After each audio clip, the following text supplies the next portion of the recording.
주빌리 위클리로 여러분 다시 찾아뵙습니다.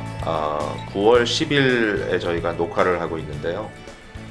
참 시간이 얼마나 빨리 가는지 이런 느낌이 옵니다. 9월 시작한 지가 또 그제 같은데 벌써 10일이면 이제 거의 중순으로 또 접어드는, 시작하면 중순이고 중순되면 하순이고, 한편으로는 지금 이 코로나 시대가 좀 우울해서 빨리 지났으면 하는 마음이 있는 것도 사실이라서 이럴 때 시간이 안 가는 게 정상인 것 같은데 빨리 가는 걸 보면 이것도 은혜라라는 생각이 들기도 합니다. 주빌리 위클리가 일주일에 한 번씩 이제 찾아오는데 사실 어떤 분들이 좀 우려를 하시더라고요. 너무 힘들지 않나. 담임 목사 욕심 때문에 부교육자들 너무 고생시키는 게 아닌가. 뭐 이런 얘기를 하시는데 사실 주제를 매번마다 새로 찾는 것은 그렇게 쉽지는 않은데요. 그래도 떠오르네요. 그래서 오늘은 저희가 또 약간 주제 넘을 수 있지만 가을을 맞이해서 시를 좀 낭송하면 어떨까? 시낭송. 시라는 것은 사실 문화의 정점이라고 볼 수 있죠. 문학적으로도 그렇고. 그래서 굉장히 정제되고 그리고 다듬어진 언어로 단어 하나하나를 선정해서 쓰는 게 시라서 사실 저는 좀 동경이 있거든요. 왜냐하면 언어에 대한 투박함 때문에 항상 고민하는 사람이라서. 그래서 여러분들은 마음의 시를 어떻게 간직하고 계시는지 좀 궁금하기도 하고, 사실 미리 대화를 맞춰본 게 아니라서 어떤 얘기가 나올지 굉장히 궁금합니다. 혹시 시를 평상시 뭐 이렇게 마음에 항상 좀 두고 가까이 지낸다라는 분이 계세요? 아니면 시를 쓴다? 시를 쓴다. 네. 예전에 저희 교회 교육자 중에 시인도 계셨는데 너무 시가 어려워서 저는 이해를 잘 못하겠더라고요. 근데 어쨌든 시를 쓰시는 분도 계시고 교인들 중에는 아마 시를 또 즐겨서 이렇게 읽기도 하시지만 쓰시는 분도 계실 것 같아요. 뭐 답을 다 안 하시고 고개만 끄덕이시는 겁니다. 다들 익숙하지 않은 걸로. 근데 시를 혹시 시집을 나는 좀 찾아 읽는다 이런 분 계세요 여기? 야, 진짜 없네요. 네. 저는 한 찾아보니까 갖고 있는 시집이 한 3권 남짓밖에 안 되는 것 같아요. 세 권. 그래도 시집이 있다는 게 중요한 거죠. 네. 근데 어떻게 그게 누가 준 건가요? 아니면 본인이 산 건가요? 구매한 건 제가 구매한 게 3권. 그러면 그건 사실은 시집을 직접 찾아서 샀다는 거는 네, 근데 그게 오히려 잘 몰라서 음, 오히려 좀 알고 싶어서 샀는데 음. 3권 이상은 더 진도가 잘 나가지 않는 것 네, 같아서 네, 좀 네. 어려움이 있는 것 같습니다.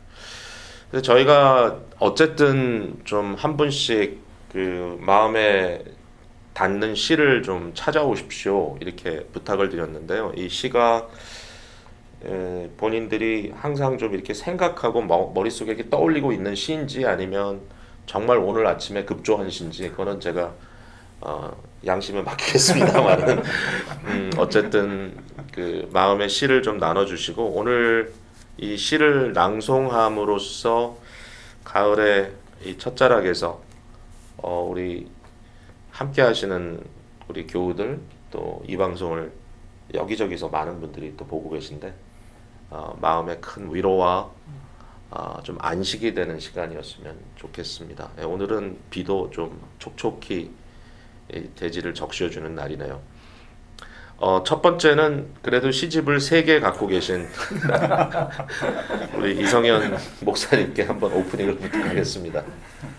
네, 저는 용혜원 이라는 분, 이 시인의 어느 날 하루는 여행을 이라는 시를 준비했고요. 이 용혜원이라는 분 시를 제가 가끔 인터넷에서 찾아서 보는데 그 이유가 목사님이시면서 시인이세요. 네, 그래서 좀 유명한 분이시죠? 네, 그래서 좀 많이 찾아봤는데 오늘 이 시가 생각난 거는 요즘에 좀 많이 못 다니실 것 같아서 밖에 저도 이 시를 읽으면서 막 머릿속에 좀 여행 다니는 그 환상에 좀 빠져들게 되더라고요. 그래서 이 시를 준비해 봤습니다. 네, 멋있게 낭송을. 네, 알겠습니다. 예. 어느 날 하루는 여행을 용혜원. 어느 날 하루는 여행을 떠나 발길 닿는 대로 가야겠습니다. 그날은 누구를 꼭 만나거나 무슨 일을 해야 한다는 마음의 짐을 지지 않아서 좋을 것입니다. 하늘도 땅도 달라 보이고 날아갈 듯한 마음에 가슴 벅찬 노래를 부르며 살아있는 표정을 만나고 싶습니다. 시골 안악내의 모습에서, 농부의 모습에서, 어부의 모습에서, 개구장이들의 모습에서 모든 것을 새롭게 알고 싶습니다. 정류장에서 만난 사람들에게 가벼운 목례를 하고 산길에서 웃음으로 길을 묻고 옆자리의 시선도 만나 오며 가며 잃었던 나를 만나야겠습니다. 아침이면 숲길에서 나무들의 이야기를 묻고 구름이 떠가는 이유를 알고 파도의 울부짖는 소리를 들으며 나를 가만히 들여다보겠습니다. 저녁에 오면 인생의 모든 이야기를 하룻밤에 만들고 싶습니다. 돌아올 때는 비밀스런 이야기로 행복한 웃음을 띄우겠습니다. 네, 이상입니다. 이 시를 읽으면서 또 들으면서 어떤 느낌을 좀 받으셨어요? 이거 참 어려운 질문인 것 같아요. 거의 즉흥적으로 뭔가 반응을 한다는 게. 그렇지만 시는 사실 쉽지 않잖아요. 되게 시어가 되게 편안한 단어들로 글쎄, 써 저도 있어서 그 처음 느꼈어. 예, 일기 같네요. 일기 같고 참 그래서 더 이렇게 쉽게 다가오는 것 같아요. 평범한 사람들 사이에서 좀 일상적인 단어들을 사용하시면서 이렇게 풀어내시는데 뭔가 이렇게 흐름이 느껴지고 굉장히 정겹네요. 예. 저는 여기 보면 이제 네 번째, 다섯 번째 연의 끝부분에 계속 거듭해서 나를 만나야겠다, 나를 들여다보고 싶다 이렇게 얘기를 하는데 어떻게 보면 여기 나와 있는 일상의 모습을 통해서 스스로를 찾기를 원하는 그런 이제 시인의 마음, 이 컨텍스트를 한번 요즘 코로나 시대의 일상도 사실 굉장히 단조롭지만 또 들여다보면 거기 안에 내가 어떤 존재인가를 생각해 볼 수 있을 것 같거든요. 그래서 그런 부분을 좀 내용들을 좀 나의 상황으로 바꿔서 너스랑도 읽어보면 어떨까 하는 생각을 좀 했습니다. 시는 그렇게 읽는 것 같아요. 각자에게 느낌 오는 대로. 근데 이제 이 내용상으로 이렇게 봤을 때 그 굉장히 좀 이렇게 도전이 되는 부분은 여기 이제 처음에 이제 여행을 떠나야 되는 이유가 내가 계획하고 내가 어떤 주장하는 대로 하는 것 다 내려놓고 누구를 만나게 되든지 누구를 알게 되든 무엇을 알게 되든지 뭔가 이렇게 그 새로운 그 이 발견들을 향하여 굉장히 열린 마음으로 여행을 가는 여행자의 모습, 이게 되게 좀 그립다 그런 모습이 그런 생각이 좀 들기도 하네. 사실 저는 주빌리 위클리가 항상 이런 여행처럼 결과를 알 수 없는 그런 의미가 있었군요. 마지막으로 본인한테 이 시가 주는 좀 특별한 의미가 있다면? 일단 저는 여기 제목도 어느 날이잖아요. 그러니까 아직 계획이 없고 또 계속 좀 미래 시제를 사용해서 만나고 싶다, 뭐 해봐야겠다, 만나야겠다 이런 표현을 쓰는 것 자체가 일단 제가 느끼기엔 바쁘시구나 이럴 때 이런 생각이 들었어요. 바쁘시구나. 뭐 지금 막상 닥쳐 있는 현실이라기보다는 이 바쁜 현실에서 내가 좀 쉼을 누리고 또 나를 발견할 수 있는 시간을 이 시인이 되게 갈구하는구나 이런 게 좀 이 시 안에서 느껴져서 차분하지만 또 뭔가 좀 삶의 도피가 필요한 요즘 현대인들에게도 이런 마음들이 다 있지 않을까라는 생각이 들었고, 저도 생각을 해보니까 이렇게 여유롭게 아무 목적 없이 시간을 보냈던 게 많지 않았던 것 같더라고요, 현재에서는.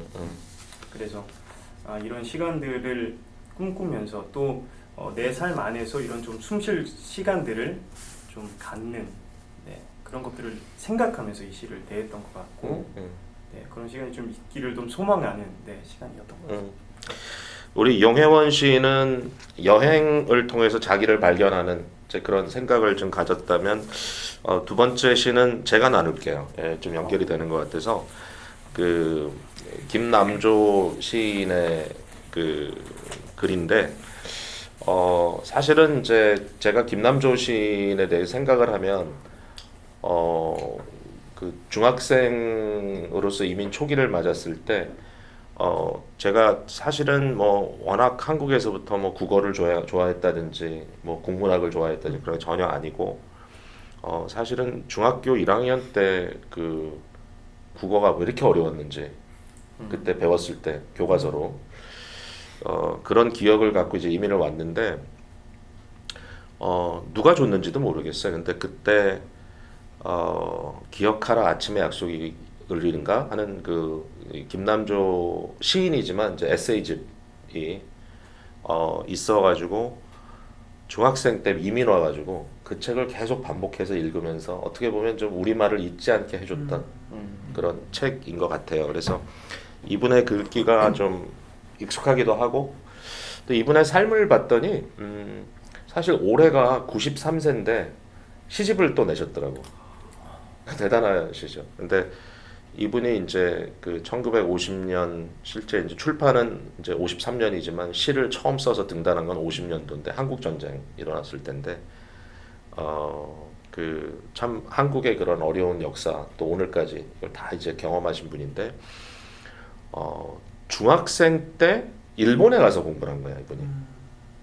그래가지고 이제 본인이 자기 회고를 하면서 무슨 얘기를 하냐면 처음에 시를 썼을 때 여러 가지 이슈가 있었지만 그 중에 하나가 너무 과다한 감정을 실었다든지 아니면 또 하나는 좀 언어가 이렇게 좀 세련되지 못했었다. 언어의 사용 자체가. 근데 그 이유는 중학교 때 우리말로 공부를 안 했기 때문에 이런 얘기를 좀 쓰신 걸 가지고 보면서 그때 내 경험 그런 비슷한 느낌을 좀 발견하게 됐어요. 좀 재밌죠, 굉장히. 물론 이제 한국으로 돌아오셔서 그 언어적인 어떤 애착, 한국어에 대한 애착 이제 이런 걸 굉장히 평생 발휘하신 분이신데 김남조 시인의 광야를 나누겠습니다.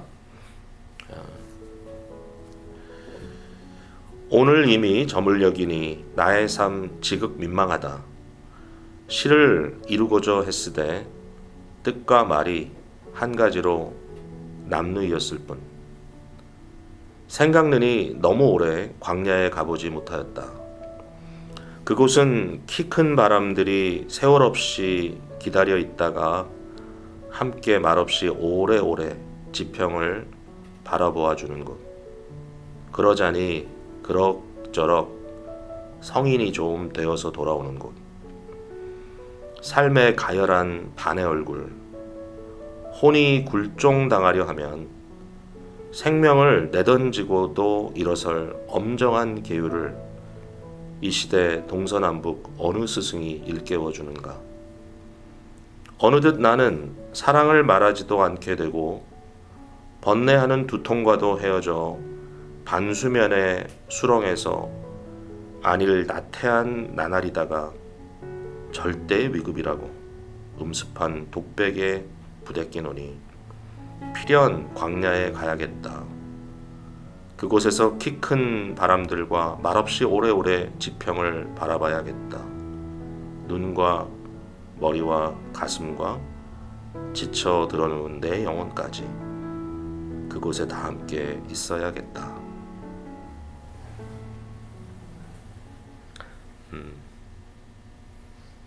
어때요?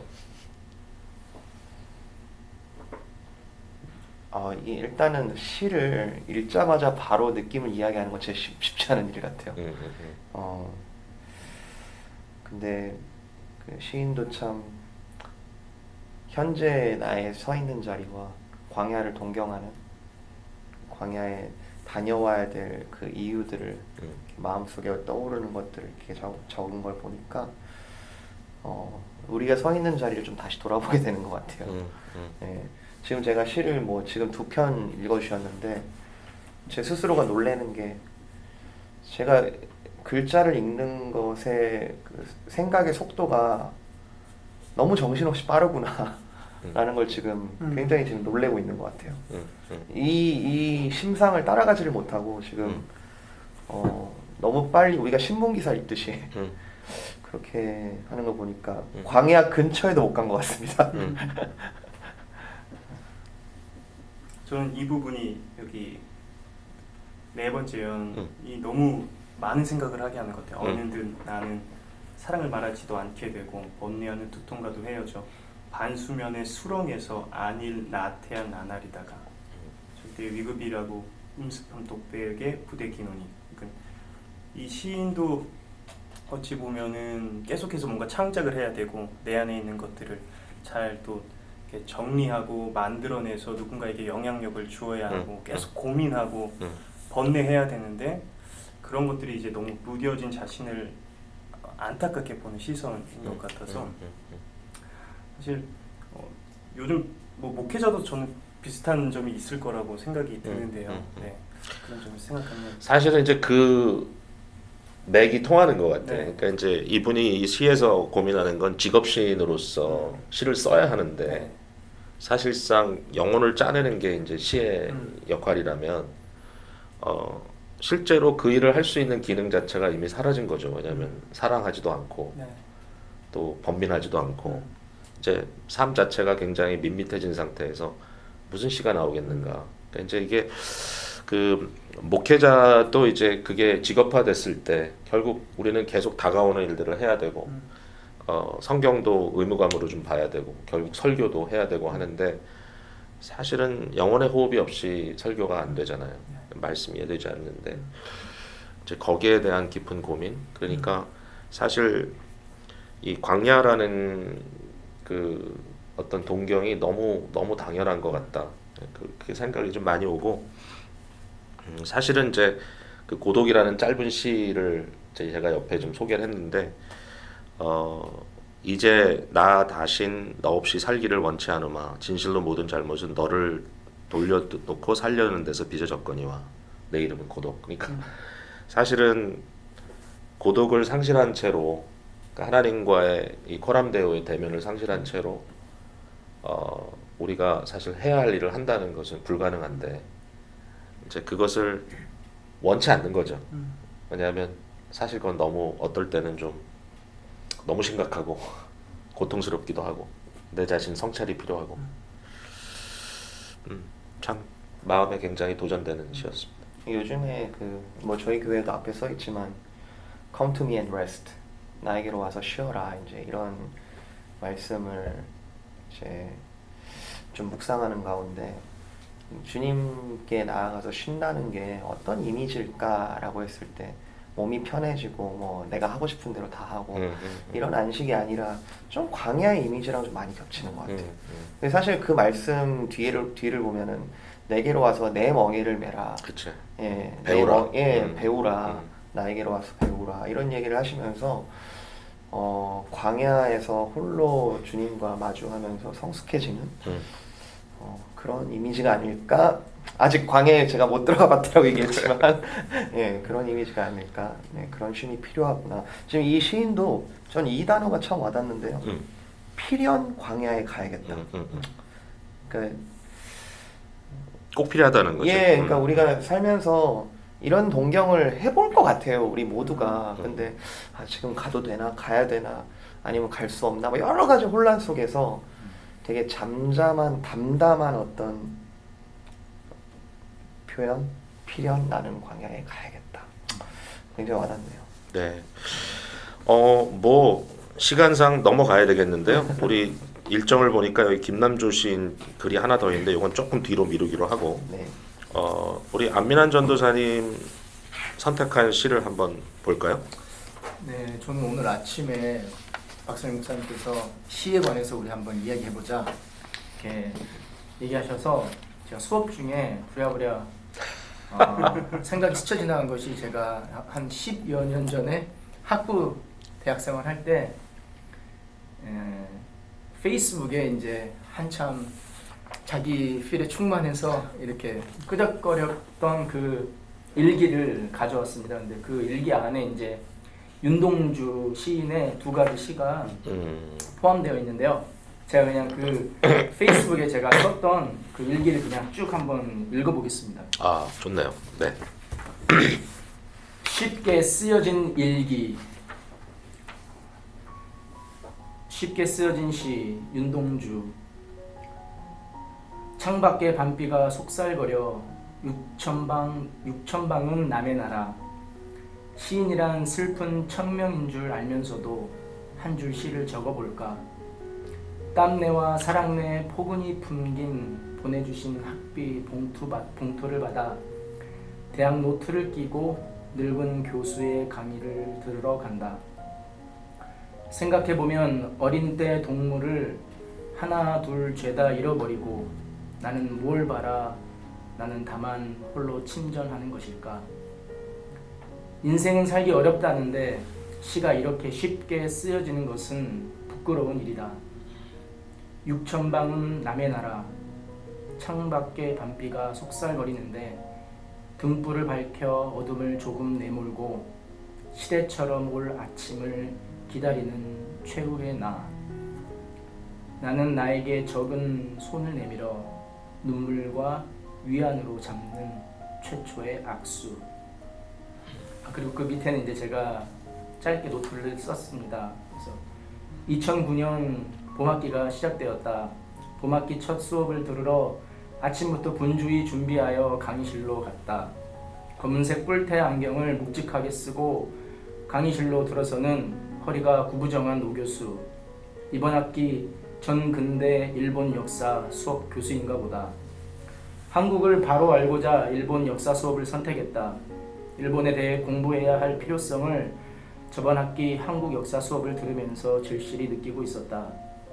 나긋나긋 조용히 수업을 진행하는 교수의 말에 집중하려던 나는 문득 떠오른 시 한 편 때문에 멍해져 버렸다. 그리고는 고등학교 시절을 떠올리며 그 시 구절을 더듬어 머릿속에 짜맞추고 있었다. 윤동주가 처했던 그때 그 시절 그 상황과 지금의 나는 다르다고 하면 아무 상관이 없을 테지. 하지만 어느새 나는 이 시의 주인공이 되어버렸다. 윤동주가 쉽게 써버린 그의 시처럼 나도 쉽게 다이어리를 끄적거린다. 하고 싶은 말이 너무 많은데 할 수가 없다. 그래서 또 다른 윤동주의 시로 대신할까 보다. 십자가, 윤동주. 쫓아오던 햇빛인데 지금 교회당 꼭대기 십자가에 걸리었습니다. 첨탑이 저렇게도 높은데 어떻게 올라갈 수 있을까요? 종소리도 들려오지 않는데 휘파람이나 불며 서성거리다가 괴로웠던 사나이, 행복한 예수 그리스도에게처럼 십자가가 허락된다면 모가지를 들이우고 꽃처럼 피어나는 피를 어두워가는 하늘 밑에 조용히 흘리겠습니다. 이상입니다. 와, 비장하다 진짜.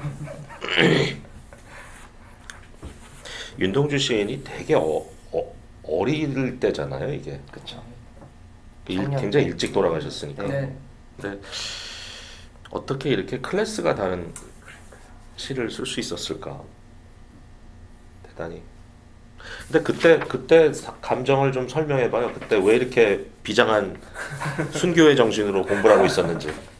아마도 사실 제가 이제 하나님께 어떤 목회자로서의 부르심을 받은 게 중고등학교 학교 학창 시절이었는데 이제 그것을 가슴에 이제 품고서 이렇게 유학생을 하면서 부모님께서 이렇게 힘들게 뒷바라지 하시고 또 학업하는 가운데 그것이 항상 머릿속에 이렇게 맴돌았던 것 같아요. 그래서 그때 이제 마침 시 그 한 장면처럼 그 네덜란드에서 오신 교수였는데 정말 90세가 넘은 교수였었어요. 근데 지팡이를 짚고 이렇게 강의실에 들어와서 강의를 하는 그 모습 속에서 이제 제가 갑자기 시가 떠오르면서 그냥 그때 그날 이제 집에 돌아가서 보니까 새벽 2시 넘어서 이거를 적었더라고요. 그래서 그때 이제 그때 당시 학창 시절에 유학생을 하면서 여러 가지 뭐 고충이나 고뇌들이 또 생각나고 또 그 동시에 또 항상 마음속에 이렇게 하나님께서 주셨던 하나님 나라와 교회를 위해서 내가 무엇을 할 수 있을까 그것에 대해서 항상 고민을 하던 또 그 시절이 떠오릅니다. 윤동주 시인이 쓴 이 한 구절 인생은 살기 어렵다는데 시가 이렇게 쉽게 쓰여지는 것은 부끄러운 일이다 그랬는데 무슨 생각을 하고 계셨을까요? 그러니까 남들은 지금 너무 어렵게 살고 있다는 걸 좀 인식하고 있는 거죠. 혼자 와서 내가 지금 공부를 하고 있는데도 지금 뭐 하고 있나 약간 그런 느낌도 있고. 네, 나라가 어려운 상황에서 이렇게 독립투사들이든 다 목숨을 걸고 이렇게 하고 있는데 이제 본인은 일본 땅에서 학업을 하고 있는 거에 대한 좀 글쎄 뭐 죄책감까지라고 표현해도 될지 모르겠지만 좀 마음에 걸리는 것들이 많이 보이는 것 같아요.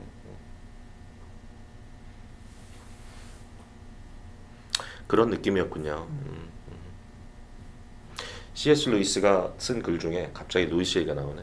그 전쟁 중에 하는 그 공부에 대해서 쓴 게 있는데, 그러니까 이제 전쟁이 막 벌어지고 있는데 일부 대학생들은 대학교에서 공부를 하고 있는 거예요. 그래서 지금 내가 이 공부할 땐가? 이제 그렇지만 이제 그 책은 부르심 받은 대로 지금 공부를 하는 것이 나라를 위해 싸우는 일이다. 이제 이런 이제 얘기를 했는데. 사실 그 자리에서 지금 막 그 피투성이가 돼서 싸우고 있는 그런 현장에 대한 이야기를 들으면서 본인은 굉장히 일종의 죄책감 같은 것도 있었을 수 있겠죠. 마지막 두 번째 그 여기 읽어주신 시의 그 마지막 그 이 마지막 부분이 너무 그러니까 비장한데 그게 네. 이렇게 요란하지 않고 그냥 굉장히 그냥 그 뭔가 진실한데 뭔가 하여튼 마음에 깊숙이 들어오는 글쎄 그런 느낌이 있었습니다. 예, 우리 이장원 전도사님이 가끔 기발하셔서 또 오늘 또 뭔가 새로운 게 나올 것 같은데 무슨 시를 갖고 나오셨어요? 왠지 제가 아는 우리 교육자분들은 다 너무 훌륭하시고 진지한 시들을 많이 들고 나오실 것 같아서 저는 좀 쉬어가실 수 있는 그런 시들을 위주로 좀 선별을 해봤습니다. 그래서 이제 최근 그 시인들 중에 이제 소위 SNS 시인들이라고 불리는 그 세대가 있는데 이제 그분들의 시를 보면 되게 이게 시 맞나 싶을 정도로 그냥 저희가 평소에 지내면서 잠깐 머릿속에 떠올려 봤음직한 내용들이 그냥 딱 들어있어요. 그래서 좀 그런 시를 준비했는데 그 중에 대표적인 분 하상욱 시인의 시들을 좀 뽑아왔습니다. 근데 워낙 짤막해서 제가 시리즈로 여러 개를 뽑아왔는데 요거를 읽으실 때는 조금 주목을 해야 되는 게 그 텍스트 자체를 어떻게 배열했는가, 그러니까 시각적인 부분들이 되게 좀 중요하게 다가오거든요. 그래서 이 부분은 우리 요성 목사님께서 편집을 훌륭하게 해주실 거라고 생각을 하고 그리고 이제 또 한 가지는 그 시 자체와 이 제목의 관계를 좀 생각해서 읽으시면 좋은 것 같아서 제가 일부러 제목을 나중에 읽겠습니다. 시를 먼저 읽고 한 6편 정도 제가 뽑아왔는데 워낙 짧으니까 제가 하나씩 좀 낭독을 해보겠습니다. 첫 번째랑 두 번째 시는 좀 비슷한 맥락의 얘기인데 제가 많이 고민하는 내용들이라 아마 읽으시면서 공감이 되는 분들이 많으실 겁니다. 제가 읽어보겠습니다. 왜 나온 거니? 안 불렀는데. 뭔가 연인 사이의 그런 대화일 것 같은 그런 내용인데 그 시의 제목은 배입니다. 배. 그래서 배 나온 거 얘기하는 그렇죠. 그래서 거기다가 여기 보면 안 불렀는데라는 건 이제 두 가지 의미가 다 있는 것 같아요. 그러네. 부르지 않았는데 그리고 배가 실제로 부르지 않았는데 음. 왜 나온 거니? 많이 먹은 것 같지도 않은데 음. 이런 깊은 고민이 또 담겨 있습니다. 그 다음에 같은 맥락의 이제 시인데요. 제가 읽어보겠습니다. 연락하지 않겠다고 다짐하고 다짐해도 이거 역시도 약간 연인 사이에 있을 법한 내용인데 제목을 보시면 야식집입니다. 제목이. 한국에서 생활해 보신 분들은 그리고 학창 시절 보내신 분들은 이 고민을 너무 잘 아실 거예요. 저도 이제 밤늦게까지 공부하면서 항상 고민했던 게 오늘은 먹지 말아야지. 근데 결국에 먹게 되는 것이 또 야식이더라고요. 다음 두 편의 얘기는 이제 어떻게 보면 직장인들한테 되게 공감이 많이 가는 내용일 수 있는데 제가 한번 읽어보겠습니다. 다시 돌아간다면 행복할 수 있을까? 이거의 제목은 토요일입니다. 토요일. 그래서 토요일로 다시 돌아간다면 행복할 수 있을까? 저희 직장인들이 많이 하는 고민이죠. 주말이 지나면 월요일이 너무너무 싫고 그런데 그거를 잘 캡처한 것 같습니다. 그거랑 같은 맥락의 내용의 제목, 이거는 제가 제목을 먼저 읽겠습니다. 주말이 짧게 느껴지는 이유, 이게 제목인데 이게 굉장히 시각적으로 잘 표현을 했어요. 어떻게 썼냐면 첫 번째 줄에는 평일, 그 다음에 월, 화, 수, 목, 금을 딱 붙여서 썼습니다. 그 다음 줄에 주말, 땡땡, 그 다음에 토일 이렇게 붙여서 썼어요. 실제로 시각적으로 월, 화, 수, 목, 금이 훨씬 길고 토일을 붙여 쓴 거는 그거의 반도 안 된다. 그래서 밑에다가 실제로 짧음 이렇게 써놨습니다. 네, 그래서 이 시는 사실 뭐 일하시는 분이면 우리 교인들도 아마 굉장히 공감을 많이 하실 건데 왜 이렇게 주말이 짧은지. 네. 네, 마지막 두 편은 좀 우리가 일상에서 어떤 자주 대하는 물품을 보면서 좀 생각했던 거를 담은 시인데요. 첫 번째 거 제가 읽어드리겠습니다. 늘 고마운 당신인데 바보처럼 짜증내요. 이 시의 제목은 알람입니다. 알람. 그래서 아침마다 저희 알람 소리에 눈을 뜨기 때문에 요새 알람이 아니면 사실 직장에 늦게 되고 뭐 여러 가지 굉장히 고마운 존재인데 그 알람 소리처럼 참 듣기 싫은 게 없죠 아침에. 그래서 그 마음을 잘 표현한 것 같고요. 마지막 시는 이렇게 쓰여져 있습니다. 끝이 어딜까? 너의 잠재력. 이 제목은 다 쓴 치약입니다. 그래서 저도 굉장히 공감하는 내용인데 이게 다 쓴 치약 이제는 더 이상 안 나올 것 같은데 짜면 또 나와요. 그래서 일상에서 이렇게 본 어떤 사물들을 놓고 좀 시를 표현한 것 같습니다. 이상입니다. 좀 개인적으로 박수를 쳐드리고 싶습니다. 너무 기발하고. 근데 이게 이제 시라면 네. 시인데 이 시의 가장 핵심적인 키는 동감인 것 같아. 그러니까 동감할 수 있는 네. 거를 포착해서 그러니까 이걸 딱 읽었을 때 같이 웃을 수밖에 없는. 네. 정말 그러네 이런 느낌. 그거하고 또 아주 일상적인 것에 대한 관찰력. 네. 그러니까 굉장히 짧다는 게 특징이네요. 네. 네. 이게 전부인가요? 다 중에서 이렇게 써 있길래 이게 중에서로 썼는데 이게 전부입니다. 이게 전부예요. 네. 시집이 있는 거고 그 중에 이제 한 시편씩 그렇죠. 한 그렇죠. 시씩 들어가 있는 거죠. 사실 아까 말씀하신 대로 굉장히 짧고 글자 수로 따지면 뭐 시 하나가 10글자, 뭐 20글자 있는데 그래도 그 안에 운율이 있고 글자 수를 아주 애써 가면서 맞춘 흔적들이 너무 돋보이고 아까 또 방송사 나왔은 대로 관찰력이 이거는 정말 인사이트 굉장한 것 같아요. 그러니까 이제 이게 문화적인 변화인 것 같기도 해. 그러니까 이제 약간 이런 시가 우리에게 주는 그 느낌은 이제 기발함, 네. 그러니까 통찰력 이제 이런 것은 있는데 깊은 고뇌는 안 느껴지죠. 인스턴트한. 네. 나의 어떤 선입관인가? 그래서 사실 이 하상욱 시인도 본인을 시인이라 부르는 걸 좀 꺼려 하시더라고요. 그래서 좀 나는 다른 부류의 장르를 한다 이렇게 말씀하시더라고요. 그러니까 실제로 이런 일을 하시는 거예요, 이분은? 네. 네.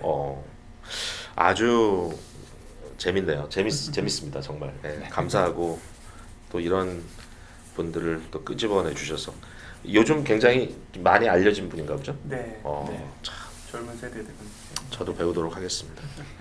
근데 도전은 굉장히 돼요. 그러니까 사람들의 동감을 자아내는 능력. 근데 사실 우리가 하는 일도 그게 너무 중요한데 사실은 우리만의 얘기를 할 때가 좀 많아서. 예. 자, 드디어 마지막 맡겨보겠습니다. 네. 네, 아까 박 목사님께서 김남조 시인을 좋은 시 광야 고독 해주셨는데 저도 김남조 시인의 설일이라는 시를 준비를 했습니다. 굉장히 유명한 시예요. 한국에서는 교과서에도 실려 있는 시입니다. 네, 김남조 시인의 설일 한번 읽어보겠습니다. 겨울 나무와 바람, 머리채 긴 바람들은 투명한 빨래처럼 진종일 가지 끝에 걸려 나무도 바람도 혼자가 아닌 게 된다. 혼자는 아니다. 누구도 혼자는 아니다. 나도 아니다. 실상 하늘 아래 외톨이로 서 보는 날도 하늘만은 함께 있어주지 않던가. 삶은 언제나 은총의 돌층계의 어디쯤이다. 사랑도 매양 섭리의 자갈밭의 어디쯤이다. 이적진 말로써 풀던 마음 말없이 사귀고 얼마 더 너그러워져서 이 생명을 살자. 황송한 축연이라 알고 한 세상을 누리자. 새해 눈시울이 순수의 얼음꽃, 승천한 눈물들이 다시 땅 위에 떨구이는 백설을 담고 온다. 어떠세요? 이 시는 좀 전에 읽었던 광야나 고독과는 좀 대조적인 의미를 담고 있는 것 같고 그런데 또 그 안에 겹치는 이미지가 있고 바람이라든지 이런 이미지가 있고 그리고 참 눈부시게 아름답네요. 네, 네. 저도 김남조 시인을 사랑의 시인이라고 많이 읽었고 또 아름다움의 시인이라고 얘기하니 정말 밝아요. 일단 되게 고맙네요. 이 말이. 시인의 어떤 핵심적인 기능이 언어로 그림을 그려주는 거라고 저도 생각을 하는데요. 시를 읽고 나면 이 시를 읽고 나면 너무 깨끗해지고 이 교과서에 나오다 보니까 이 시를 분석한 게 참 많은데 사람들이 분석하기는 기독교적이라고 분석합니다. 뭐 네. 카톨릭 배경이시니까. 네, 그래서 우리의 인생과 영혼이 혼자인 줄 알았고 고독하고 광야라는 우리의 그런 주제, 인생의 주제들이 있지만 이렇게 혼자가 아님을 그리고 아까 말씀하셨듯이 아름답다라는 그 표현이 저도 제일 와닿는 것 같습니다. 저는 마지막 연이 굉장히 좀 인상적인데 뭔가 자연의 현상을 잘 캡처해서 그게 사람의 인생 가운데 그냥 이렇게 사람의 인생을 그냥 보여주는 것 같은. 그래서 새해 눈시울이 순수의 얼음꽃, 승천한 눈물들이 다시 땅 위에 떨고 있는 백설을 담고 온다. 그래서 왜 그런지 모르겠는데 아까 뭐 이제 기독교적이다라는 말씀을 하셔서 저도 되게 공감이 갔던 게 이 대목에서 갑자기 그리스도께서 이 주의 백성들의 눈물을 닦아주시고 어떤 새 하늘과 새 땅을 우리로 하여금 소망하게 하는 근데 그게 갑자기 이렇게 오버랩이 돼서 좀 떠올랐어요. 네.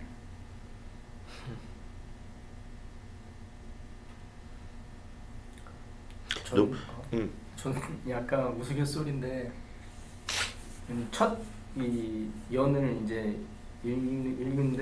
읽어주시는데 그때 이제 학창 시절에 수도 없이 읽으면서 막 밑줄을 그으면서 겨울나무와 바람 머리채 바람이 어떻게 머리가 있어 의인법이지 긴 바람들은 투명한 빨래처럼 직유법이지 밑줄 쫙 하고 수능 시험을 대비하면서 아주 달달달 외우면서 마치 A는 B고 C는 D고 이렇게 약간 정답을 맞추기 위한 공부로 그때 이제 시를 이제 접했었는데 사실 시는 사실 그렇게 좁하면 안 되잖아요. 제가 오늘 성경 말씀 저희 새벽기도 준비하면서도 항상 설교자로서 어떤 커멘터리에 대한 유혹과 그 자꾸 의지하려는 생각들이 많이 있는데, 물론 저희가 어떤 성경을 해석하는 데 있어서 당연히 큰 틀과 어떤 신학적인 기본 배경과 지식은 필요하지만 또 그 안에서 또 나름 자유롭게 하나님께서 주신 것들을 또 설교자로서 조금 폭넓게 좀 자유롭게 묵상하면서 해야겠다는 좀 생각이 드네요. 아주 독특한 경험, 뭐 독특한가? 한국에서 보편적인 경험인가? 네, 시를 근데 분석하죠. 네. 이제 이게 또 오늘 아주 좋은 결말. 사실 오늘 말씀하신 대로 우리가 성경도 분석적으로 너무 보면 네. 그 안에 담겨져 있는 어떤 영혼이 네. 잘 느껴지지 않을 때가 있죠. 여러분 오늘 저희가 시를 나눴는데요. 함께 하신 여러분들의 마음은 어떠신가요? 예, 이제 마무리하겠습니다. 우리 김남조 시인이 쓴 말 중에 삶은 언제나 은총의 돌계단에 어디쯤이다. 사랑도 매양, 섭리의 자갈밭에 어디쯤이다. 은총의 돌계단 또 섭리의 자갈밭이라는 말이 너무 마음에 와서 닿습니다. 여러분의 삶의 자리에서 오늘도 하나님의 은총과 하나님의 섭리가 역사하고 계신다는 것을 꼭 기억하시고 오늘도 시 한 편으로 큰 위로를 받으시는 날이 되었으면 좋겠습니다. 다음 주에 또 뵙죠. 네. 감사합니다. 감사합니다.